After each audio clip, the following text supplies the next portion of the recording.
bertanya, batasan mampu itu kan agak divisinya panjang lah ya. Jadi mampunya untuk korban itu sampai berapa? Kalau misalnya kalau kayak yang itu kilo emas misalnya atau berapa itu. Ini kan selama ini kami nggak tahu batasan harus korban itu yang berapa. Yang kedua masalah akikah.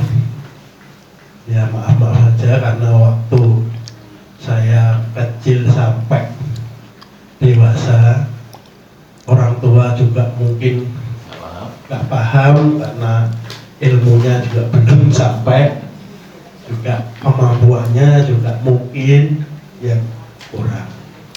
Terus apakah kita setelah dewasa kembali lagi mampu atau tidak, ukurannya sangat relatif, itu diwajibkan untuk itu apa, jadi supaya semuanya kan cerah. Kalau sistem tadi sudah relatif jelas bahwa seorang atau satu keluarga satu. Terima kasih. Assalamualaikum warahmatullahi wabarakatuh. Waalaikumsalam warahmatullahi wabarakatuh. Ada ibu lagi yang lain? Jadi Pak, korban itu untuk orang yang mampu. untuk orang yang mampu. ya. Seandainya seorang yang mampu tapi dia tidak pernah berkorban, apakah dia itu berdosa, Pak? Ya, pertanyaan bagus. Assalamualaikum warahmatullahi wabarakatuh. Assalamualaikum warahmatullahi wabarakatuh. Ini saya tanyakan yang berkaitan dengan yang tadi boleh makan daging kurban tadi nih Pak. Ya. Yang tidak boleh dimakan adalah yang nazar, wasiat, ini wasiat yang tadinya orang tuanya besok kalau kamu punya uang ngorbanin orang tuanya. Itu kalau hanya keinginan Pak, jadi bukan termasuk wasiat, bukan termasuk nazar. Jadi ya tiba-tiba aja kalau kita pas hari korban, bapak dulu belum pernah korban, tak korbanin gitu. Itu gimana itu? Pak itu sudah meninggal ya? Sudah. Iya, ya, baik. Jadi itu berarti bukan wasiat, bukan nazar ya. Ya. Bagus, itu bagus. Jadi relatif ya, mampu itu relatif. Secara fikih itu dianggap mampu kalau memang dia punya yakin dirinya sendiri dan keluarga itu yakin bahwa bisa membeli satu ekor kambing untuk satu keluarga. Nah, yang bisa paham mampu dan tidaknya itu kita sendiri, karena ini adalah pendekatan iman ya. Bahkan orang yang iman tebal dapat kita saksikan tinggal di gubuk reot, nggak punya rumah, betul nggak kawan media sosial itu, mbah-mbah, tapi nabung terus sehingga kumpul uang 5 juta serahkan pada panitia masjid untuk beli korban. Rumah nggak punya, tapi imannya dia berkorban itu untuk imannya dia. Itu nggak mampu ya. Dia wajib zakat, ya, wajibnya zakat orang itu. Asnafnya bukor wal masakin. Tapi karena iman, maka dia biarpun dia fakir, miskin, dia berkorban dengan tabungan 50.000, 50 macam-macam. Itu ya. Jadi mampu dan tidak mampu itu sebetulnya kembali pada diri kita masing-masing. Karena korban dan akikah itu hukumnya sunnah, ibu, sunnah. Nah sunnah ini kadang-kadang orang nyepelekan, wah ini sunnah kok, nyepelekan ya sunnah. Kalau wajib fardu seperti misalnya zakat, itu kalau nggak bayar zakat dosanya besar sekali ya. Karena harta akan membakar diri kita di alam akhirat. Tapi kalau kita mampu, yakin mampu seperti tadi Bu Nur, kok nggak mau berkorban, itu sama juga dia menabung prahara. Menabung prahara nanti di akhir akan panen dia, akan panen api membakar dia. Karena harta yang dimiliki ternyata nggak dibagi kepada yang berhak. Ya. yaitu fakir miskin. Ya, yaitu hati-hati sekali terhadap kewajiban dan sunnah-sunnah agama ini. Sebaiknya semua kita penuhi, ya, karena yang lalu saya katakan bahwa Nabi bersabda, asal takatu tarutu bala, ya, sedekah apapun akan selalu menghindarkan dari bala, musibah, bencana apapun, ya, termasuk sakit, penyakit, macam-macam. Semua musnah kalau kita rajin sedekah, kamu harap kita Allah. Ya. Oke. Kemudian dari Ibu Hepta ya, kalau salah. Kalau itu bukan wasiat dan itu bukan nazar, maka itu termasuk sedekah yang baik. Jadi kita anak-anak ini, kita yang masih hidup ini, mensedekahkan pahala jariah kepada bapak ibu kita yang sudah meninggal. Ya, boleh. Jadi ketika anak manusia itu meninggal, masih ada 3 perkara yang bisa menyambung. Ibu-ibu apa lagi? 1, ilmu yang bermanfaat. 2, sedekah jariah. 3, doanya anak soleh, soleha. Nah, gitu kan? Kemudian kalau doa anak soleha, dibareng dengan sedekah itu lebih tajam, lebih dasar. Mahfili walidayya walhamdulillah. Itu kan doa. Mahfili walidayya walhamdulillah. Itu kan doa anak kepada orang tua di kubur di mana kita doa itu. Tapi hari ini korban, aku punya uang mau beli kambing untuk bapak ibu yang meninggal. Itu lebih dahsyat lagi. Tidak hanya sekedar doa, tapi ada sedekah yang diberikan pada fakir miskin untuk orang yang meninggal. Ya, itu spontanitas karena punya harta lebih gitu ya. Kalau hartanya banyak bertumpuk-tumpuk, mungkin 1 kambing, memang itu sunnah 1 kambing, 1 keluarga boleh. Tapi, aku beri sapi yang apa? Yang gede yang limosin. Yang beratnya berapa ton ya? Itu mampu, itu bahaya. Jadi banyak artis-artis yang beli limosin yang beratnya 1 ton begitu. Itu ya bagus, karena memang apa ya? Mengukur harta dia dengan kemauan dia. Coba seorang artis ini tiap bulan memberikan jatah rumah tangga untuk istrinya saja 200 juta. Bayangkan, 200 juta Pak, sebulan seorang artis ini, gitu. Masa sekarang setahun beli 200 juta untuk apa korban aja nggak mau gitu. Nah seperti ini berkata iman ya dan takwa kita. Tadi yang kedua apa Pak saya bertanya ya?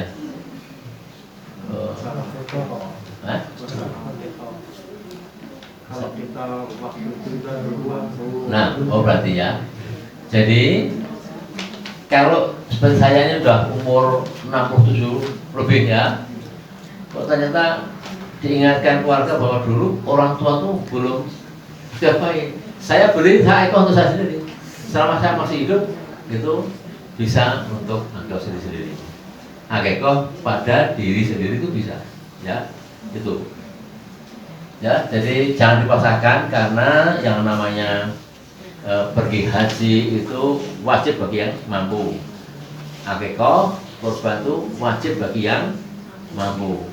Berarti hukumnya sunnah muakkadah bagi orang yang tidak mampu ya Bapak. Ya, jangan khawatir. Allah itu memudahkan seluruh urusan ini. Monggo Pak Yunus, ada pertanyaan? Oh, monggo Pak. Pak Turbus. Bismillahirrahmanirrahim. Bismillahirrahmanirrahim. Assalamualaikum warahmatullahi wabarakatuh. Assalamualaikum Prof. Karena narasumbernya seorang profesor akademisi, barangkali perlu kita diskusikan kaitannya dengan mampu. Kalau kita lihat dari perspektif hukum, saya kan dosen hukum ya, itu ada di dalam hukum perdata itu, mampu itu apabila sudah kategori subjek hukum atau subjek hukum itu bisa dikatakan mampu. Arti subjek hukum itu adalah seseorang yang melekat hak dan kewajiban dalam kehidupan. Hak dan kewajiban. Dia berarti sudah berbuat sebagai kewajiban dan berarti dia sudah mendapatkan hak akibat dari kewajiban tersebut. Ketika ketika di dalam hukum itu apabila tidak mampu, maka yang bertindak adalah wali atau pengampunya. Gitu. Kriteria tidak mampu di dalam hukum itu batasannya adalah jelas umur. Tapi umur itu pun juga harus dilihat dari implementasinya. Mampu di dalam mendapatkan KTP itu 17 tahun. Mampu di dalam memilih pilpres itu 17 tahun. Mampu dalam melaksanakan perkawinan itu 19 tahun. Gitu. Jadi intinya adalah yang perlu saya sampaikan, perspektif yang berbeda dari segi hukum negara katakanlah begitu dan keimanan. Ini kira-kira ada sentuhannya enggak Pak? Ada sentuhan enggak? Itu yang pertama. Yang kedua, apakah boleh ketika seseorang tidak mampu, yang sudah saya katakan harus wali atau pengampunya? Anak yang, ini dari segi agama ya keimanan, anak yang tidak mampu tapi orang tuanya kaya, apakah boleh orang tua ini mengorbankan dalam arti bukan mengorbankan dia, memberi korban pada anak yang tidak mampu ini, karena posisinya adalah sebagai wali atau pengampu yang saya analogikan sesuai dengan hukum positif. Mungkin hukum Islam juga sama. Kalau hukum Islam itu kan agak balik sebagai subjek. Demikian Prof. Monggo, ini sifatnya untuk cross check aja. Terima kasih. Assalamualaikum warahmatullahi wabarakatuh. Ini pertanyaan berat ini. Mencoba membuat satu kooperatif dari ilmu syariahnya, ya. Karena agama itu tidak lepas dari tuntunan atau syariah atau fikih yang menjadi pegangan kita. Jadi kenapa Islam mengenal susunan zakat itu fuqara dulu baru miskin? Nggak mungkin miskin baru fuqara. Ayatnya jelas. Surat At-Taubah 60, Bismillahirrahmanirrahim. Innama shadaqatu lil fuqara. Nah, fuqara dulu. Innama shadaqatu, sebetulnya sedekah ini adalah zakat. Innama shadaqatu lil fuqara. Pertama, yang berhak zakat itu fuqara fakir. Yang kedua, wal masakin. Yang ketiga, wa amil zakat. Kemudian yang keempat, mu'alaf qulubuhum. Mu'alaf qulubuhum itu mu'alaf orang yang terbujuk rayunya masuk Islam. Wa fi riqab adalah budak. Budak yang dibebaskan itu jaketnya. Wal horimi adalah orang yang punya hutang untuk perjuangan agama. 5. Wal sabil, orang yang berjuang di jalan agama. Ya. Wal sabil wasabilillah, dan orang yang melakukan perjalanan safari. Itu 7 ini adalah aturan asnaf zakat. Zakat nggak boleh untuk orang yang anak yatim piatu, nggak boleh zakat. Ya, ya. Karena nggak ada asalnya, anak yatim itu nggak ada di sini. Ya, fakir miskin. Nah, sekarang kembali ke tadi ke Pak dosen. Fuqara lebih dulu dari miskin, baru miskin. Fuqara dalam syariah atau dalam bahasa fakir adalah orang subjek hukum yang tidak punya penghasilan, Pak. Itu fakir. Jadi ada nggak orang yang fakir yang tidak punya penghasilan? Jadi dia makanya tergantung orang yang memberi, orang datang memberi, itu fakir.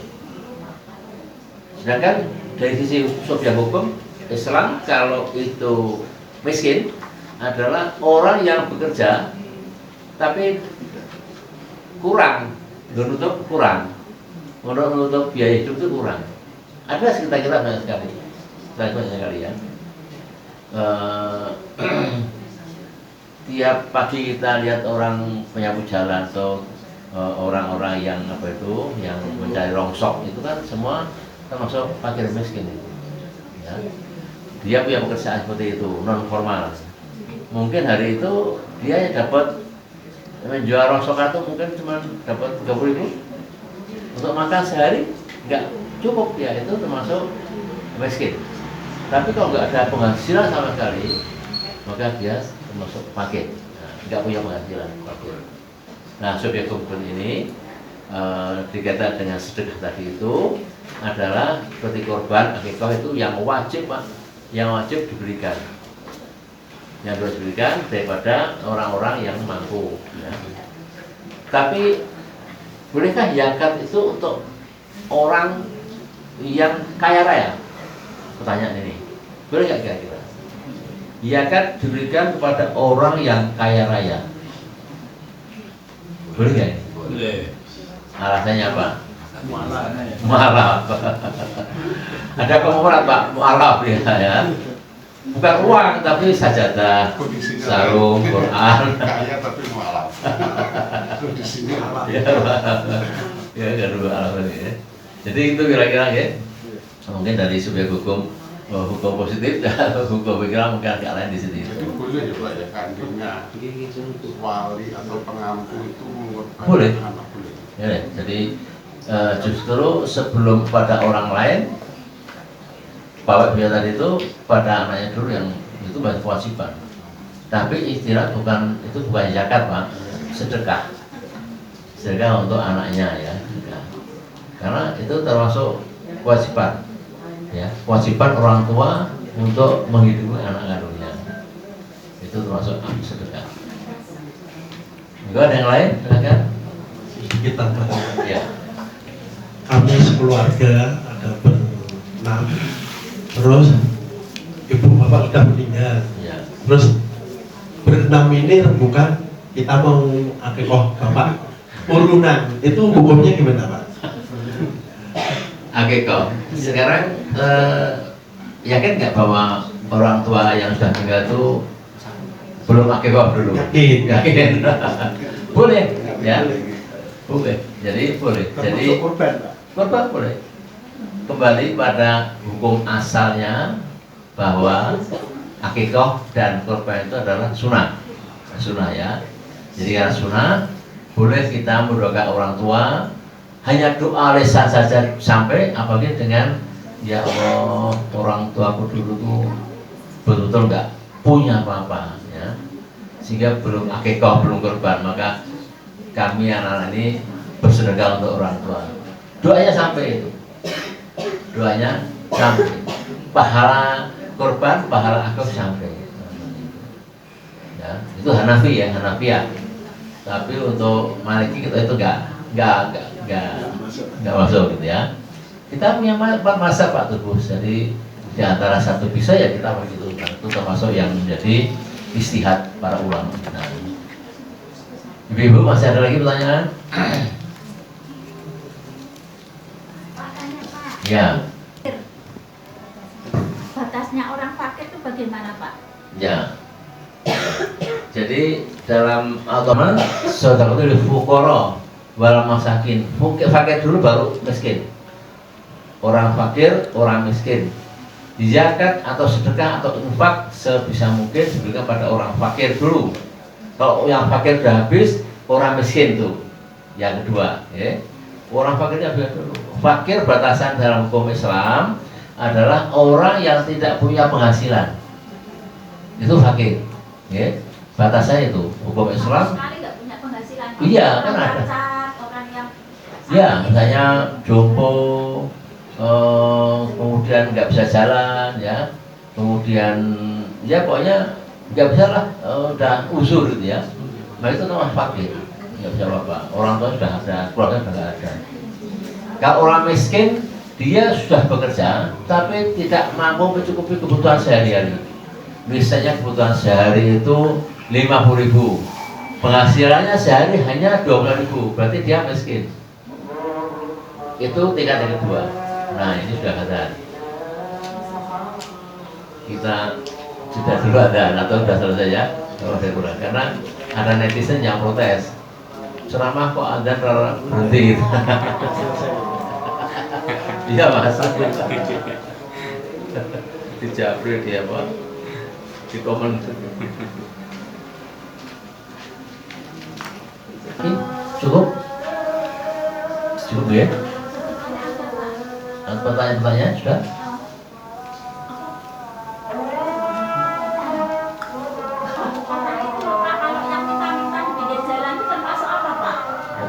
Kota?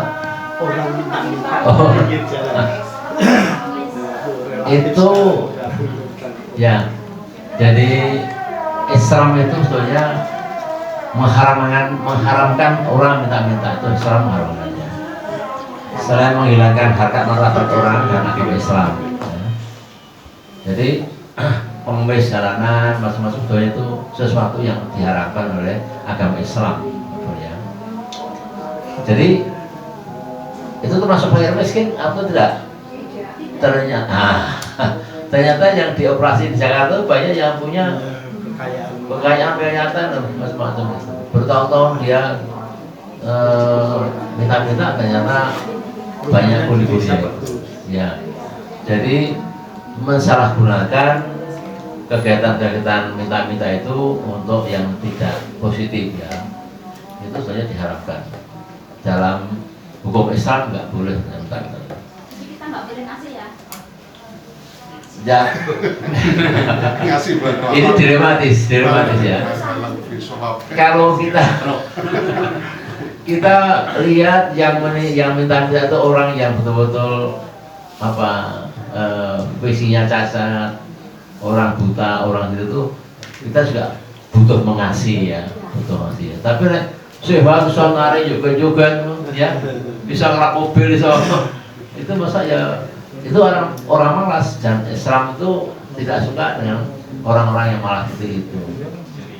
Kita juga, saya tuh kalau saya dari ke kantor itu juga berapa kali Pak tebus bangcunya banyak sekali itu. Dan orangnya menyeberang. Orangnya tuh masanya masih muda-muda, masih saya itu nggak meridik sebenarnya ya, nggak meridik. Saya nggak pernah tak buka katanya, kalau dia tentu sehat, sejahtera itu kan, bisa kerja dia. Tapi kalau seandainya orang itu ya kakinya buntung atau yang buta, itu kita kasihan, dia jelas-jelas dia itu nggak bisa bekerja karena usur ya. Itu kita beri sedekah mesti bisa ditoleran, ya, harus bisa. Itu Bu ya. Tapi minta izin Ustaz. Minta izin menyikapi pertanyaan Ibu tadi. Boleh dikasih atau bisa? Orang miskin itu bagaimana? Saya pernah baca hadis, ya kan? Berilah peminta-minta, kalau nggak sedekah maksudnya kan? Walaupun dia datang naik kuda, kalau sekarang naik mobil kali. Kalau ini nggak sedekah sama kita, padahal dia mobil, beri kata Rasulullah. Apalagi memang ya kita mau tahu atau dia orang kaya atau tidak, tapi dia kenyataannya minta sama kita, apakah di mobil, apakah di warung kita, apakah di pasar, faktanya dia minta. Terserah dia mau kaya atau tidak, ya faktanya kita nggak mau seperti itu, dia mau. Masalahnya di situ. Kalau kita pasti nggak mau, karena orang miskin sejati itu sebenarnya bukan gitu. Jadi tahankannya mau mati, pokoknya dia nggak mau minta gitu. Itu miskin sejati. Cuma peminta-minta, iya, ini peminta-minta. Berilah orang minta sedekah. Kalau orang miskin sejati dia tidak mau minta sedekah. Berutang mungkin mau. Kalau menurut saya. Jadi kalau kita di mobil itu memang harus sediakan uang receh, karena harus memang ada harusnya beri orang yang minta-minta. Ya. Cuma nanti menurut saya, Muhammad. Mungkin gini Pak. Ini diskusi Iya. Menarik ini. Jadi berkaitan dengan sesuatu yang sulit atau mungkin tidak ada dasarnya. Ketika ada yang berpendapat bahwa orang yang meminta-minta itu tidak boleh, seperti yang ada yang mengatakan boleh, dan ada yang mengatakan bahwa memberi itu sementing niatmu terus sembuh. Kemarin jawabannya sembuh gitu. Nah terus Pak Ketusan begini, kita kan sebagai orang yang beragama dan berumat, kita sebagai umat beragama yang dalam hidup dalam negara kesatuan Republik Indonesia, mungkin saya selalu mengangkat ke sana.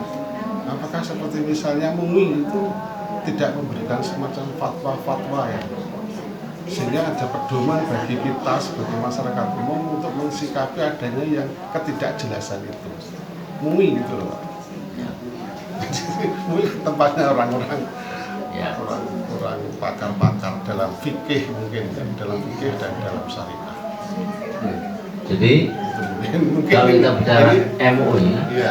itu dia membuat satu keputusan istihad dari para ulama di MUI, itu hal-hal yang dianggap kontroversial, yang dianggap itu berhubungan dengan hukum syarak, halal, haram dan mubah, termasuk itu makruh itu ya, itu MUI ya. Tapi kalau itu sudah sesuatu dari yang pasti, yang jelas dalam Quran dan hadis,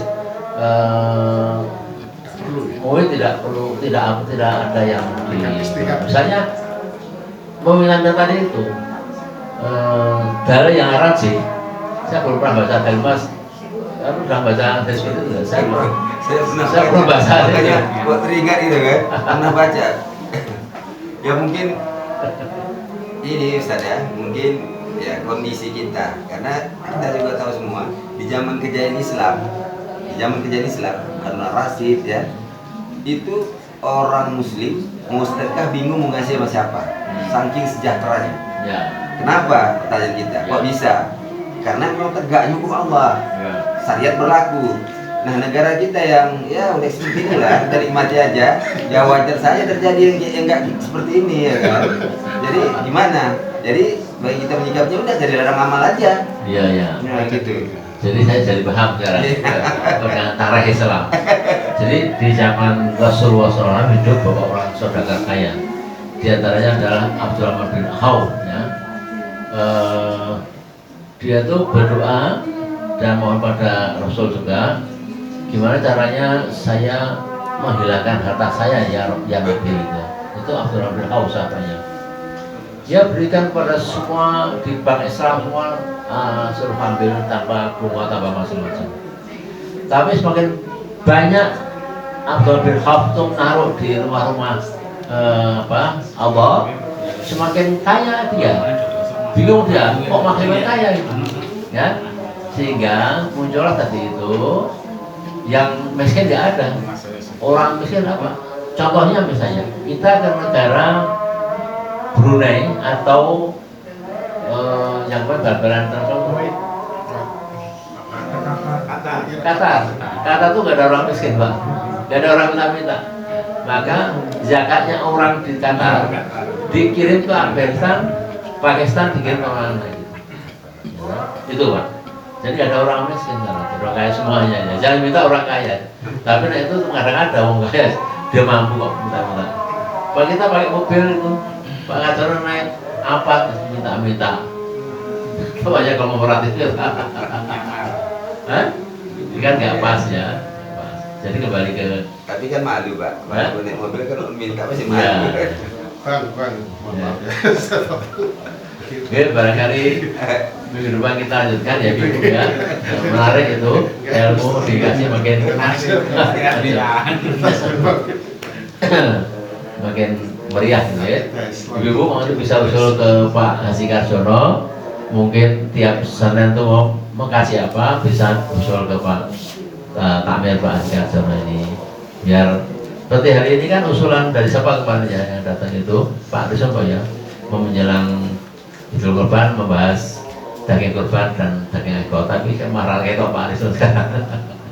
Sebagai itu nanti Ibu bisa minta ke Iwat Bu Karjono atau Pak Karjono materi apa yang menarik. Nah ini kan zamannya zaman haji ini. Nah, ya. Menarik itu harus sekarang poligami ya.